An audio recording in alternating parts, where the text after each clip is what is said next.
Oi, gente, bem-vindos!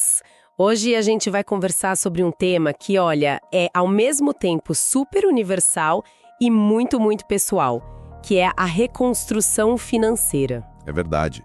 E a gente mergulhou em várias fontes para essa conversa, desde artigos sobre resiliência até livros sobre a psicologia do dinheiro.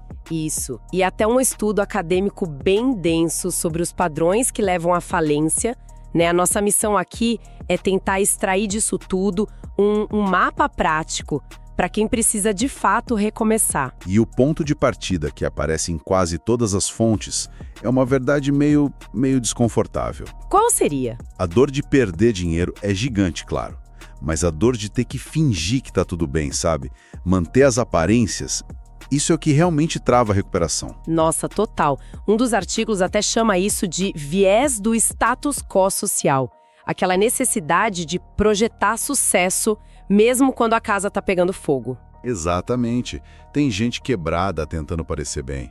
Gente devendo, mas querendo mostrar que tá investindo. E gente falida tentando impressionar. Tem uma citação num estudo que me marcou muito. Dizia que o ego é o maior passivo não declarado no balanço de um indivíduo. Uau! Pesado, mas real. Muito.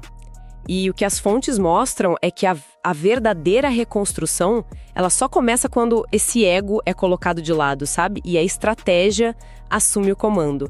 É quase um ato de se render para poder vencer. Perfeito.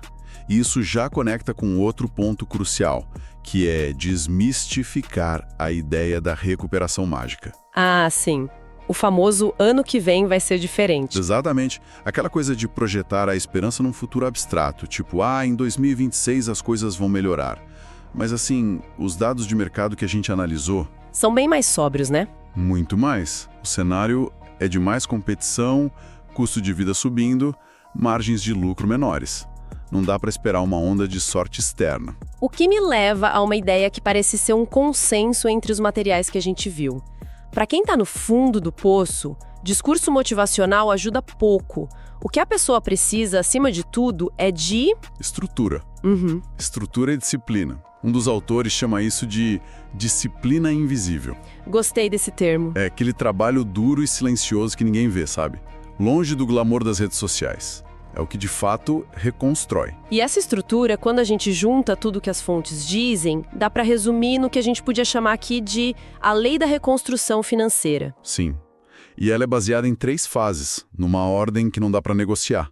A primeira é sobreviver. Simplesmente garantir o básico para se manter de pé. Certo. Sobreviver. E a segunda, depois, estabilizar. É criar uma base segura, um chão firme. E só então, em terceiro, prosperar, que é a fase de buscar o crescimento. Sobreviver, estabilizar, prosperar. Nessa ordem. Exatamente. E o alerta é unânime em todas as fontes. O maior erro que alguém pode cometer é inverter essa ordem. Tentar prosperar antes de estar estável. Exato. É o que o estudo sobre falências descreve. A pessoa consegue um dinheiro rápido e, em vez de usar para quitar uma dívida cara, ou criar uma reserva mínima... ela já quer investir em algo arriscado ou voltar para o padrão de vida de antes. Quer pular direito para a prosperidade. O que é fascinante é a psicologia por trás disso. O livro que a gente analisou liga essa pressa ao que eles chamam de aversão à perda. A dor de ter perdido é tão grande que a pessoa busca um ganho enorme rápido para anular aquela dor. Faz sentido. Uma tentativa de apagar o prejuízo de uma vez só. Só que essa busca desesperada leva a decisões impulsivas, né? E o resultado comum dos artigos coloca de forma bem direta é que a tentativa de um atalho para a recuperação é o caminho mais rápido para uma segunda queda. E essa segunda queda deve ser psicologicamente devastadora. Muito. O que nos leva, então, aos erros mais comuns que os materiais que a gente analisou destacam. O primeiro é esse que a gente falou, a pressa. Mas tem um segundo erro que é um pouco mais sutil. Que é? A tentativa de repetir o exato mesmo padrão que causou a queda. Ah, a armadilha do modelo quebrado. Isso! A pessoa pensa, meu negócio quebrou por causa da crise, então vou abrir outro igualzinho assim que conseguir dinheiro. Mas as análises mostram que muitas vezes o modelo já era frágil, entende? A crise foi só o gatilho. Ou seja, se o modelo antigo quebrou você, ele não é a solução. Exatamente. A reconstrução exige um modelo novo, talvez menor, mais enxuto, mais adaptado à nova realidade. E isso se conecta com o terceiro erro, né? Que é confundir uma entrada de dinheiro pontual com prosperidade. Totalmente. Um dos estudos acompanhou profissionais autônomos. Tinha gente com meses de faturamento altíssimo, seguidos por meses de quase nada. E quem se deu melhor no final? Não foram os que tiveram os maiores picos. Foram os que conseguiram criar um fluxo de retirada mensal constante, mesmo que menor. A prosperidade, segundo o estudo, estava na previsibilidade, não na intensidade. É a diferença entre uma onda forte que quebra na praia e a maré que sobe devagar, mas de forma constante. Perfeita analogia. Então, se esses são os erros, qual seria o plano de ação? O caminho certo que as fontes sugerem. Certo, vamos para a parte prática. O primeiro passo, defendido em quase todos os materiais, é o que um autor chama de cirurgia financeira, um corte radical. Sou intenso. E é um exercício brutalmente honesto de listar todas, absolutamente todas as despesas e se perguntar: isso aqui é essencial para minha sobrevivência ou para minha capacidade de gerar renda? Se a resposta for não, o corte tem que ser imediato. Mas é interessante que um dos artigos faz uma ressalva importante aí. Ele alerta sobre o risco do que chama de austeridade paralisante. Que seria o quê, exatamente? Cortar tanto a ponto de eliminar ferramentas de trabalho ou pequenas coisas que mantêm a sanidade mental. Isso pode ser um tiro no pé. Uma coisa é cortar o cafezinho na rua, outra é cortar a assinatura de um software que é essencial para o seu trabalho, entende? Ótimo ponto. É sobre eliminar gordura, não músculo. E uma vez que se tem clareza desse custo mínimo de vida, o foco muda para o segundo passo: criar um fluxo de caixa imediato. Imediato. Isso. A pergunta-chave aqui é: o que eu posso fazer com o que eu tenho hoje para gerar dinheiro nos próximos 30 dias? Não é o negócio dos sonhos, é a sobrevivência do próximo mês. Sem ego. E os exemplos que os materiais dão são bem pés no chão, né? Vender coisas que não usa, oferecer uma consultoria rápida em algo que domina, fazer um trabalho manual. Exatamente. O ponto é a velocidade e a simplicidade. Tinha um estudo de caso de um ex-diretor de marketing que foi demitido e começou a montar móveis para os vizinhos. Sem glamour. 0. Mas pagou as contas por 3 meses. E esse fôlego é o que permite ir para o terceiro passo, que talvez seja o mais estratégico de todos: construir um ativo mínimo viável. Um ativo mínimo viável. Explica melhor esse conceito. A ideia é criar algo pequeno, com um mínimo de investimento, mas que gere uma renda recorrente. Pense estável, não pense grande nessa fase. E os exemplos vão além do digital, né? Um que eu achei interessante foi de um chefe de cozinha que, depois de fechar o restaurante, criou um serviço de assinatura de temperos artesanais. Nossa, que ideia boa! Outro era de uma designer que criou um pacote de templates para redes sociais. Vendia por um valor baixo, mas em alto volume. A chave não é o tamanho, é a recorrência.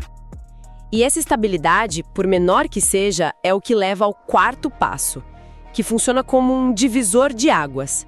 Reserva antes da expansão. Ah, a famosa reserva de emergência. Exato. A regra é clara em todas as fontes. Todo o dinheiro que sobrar depois de cobrir o custo de vida enxuto, ele vai para um único lugar: a reserva. A meta inicial sugerida pela maioria é ter o equivalente a 3 meses do seu custo de sobrevivência. E o mais profundo aqui, que um dos livros explora, é que essa reserva é muito mais emocional do que financeira. Como assim? Ela é a compra da paz de espírito. É o que permite dizer não para um projeto ruim. É o que dá tranquilidade para tomar decisões racionais sobre o futuro, em vez de decidir com base no pânico do próximo boleto. É sair do modo de defesa para finalmente poder pensar em atacar. Exatamente. Sem essa reserva, qualquer tentativa de crescimento é um voo cego. É um voo impulsionado pelo desespero. E a gente sabe que decisões tomadas no desespero raramente terminam bem. Com certeza. E para que essa nossa conversa não fique só na teoria, os materiais sugerem um primeiro passo bem prático. Quase um mini desafio. Ah, sim. Uma ação para quebrar a inércia. É algo simples, mas poderoso. Que é hoje, não amanhã, abrir o aplicativo do banco ou a planilha de controle, sem medo, sem julgamento. Só olhar para os números. E responder, por escrito, a uma única pergunta. Qual é o número exato em reais e centavos que eu preciso para sobreviver por 30 dias? E esse número, ele se torna a sua primeira meta. Uma meta real, alcançável. Exato. Esquece 1 milhão por enquanto. A missão é conquistar a estabilidade daquele número. Dominar essa primeira fase é a maior vitória possível nesse momento. Transforma um problema gigante e assustador em um alvo claro. Perfeito. É o primeiro passo de verdade. E para fechar a nossa análise, tem uma ideia final que permeia todas as fontes, que eu acho incrivelmente esperançosa. Manda. Quem passa por esse processo de reconstrução do jeito certo, seguindo essa estrutura, nunca mais reconstrói do zero. Como assim? Explica melhor isso. Mesmo que o dinheiro tenha ido embora, a experiência, os aprendizados com os erros, a resiliência que foi forjada na crise, tudo isso fica. Ah, entendi. Isso se torna um ativo permanente. A pessoa não volta para a estaca zero, ela volta para a estaca experiência, que é um ponto de partida muito mais avançado. O capital financeiro pode ter sido zerado, mas o capital intelectual e emocional foi multiplicado. E no longo prazo, isso vale muito mais. Uau! Isso muda completamente a perspectiva. Não é recomeçar, é começar um novo capítulo com mais sabedoria. Exatamente. Bom, se essa conversa que a gente teve hoje te ajudou de alguma forma, segue o Sucesso Assertivo 1M aqui no podcast e aproveita para seguir também o Sucesso Assertivo no Instagram. E pensa, se não tem alguém próximo de você que precisa ouvir isso. Às vezes a pessoa está do nosso lado e a gente nem imagina o que ela está passando. Envie esse episódio. E para dar um primeiro passo, com ainda mais clareza, a gente deixou um e-book gratuito chamado Rumo à Riqueza. É só acessar o link que está na descrição do episódio. No próximo encontro, a gente vai falar sobre a lei da disciplina invisível. Tem tudo a ver com o que falamos hoje, né? Porque reconstrução não é sobre a intensidade de um dia, é sobre a constância de todos eles. Perfeito. Liberdade começa quando você decide agir. Um passo hoje vale mais do que 1000 planos amanhã. Te vejo no próximo episódio. Fiquem com Deus, um forte abraço e até mais.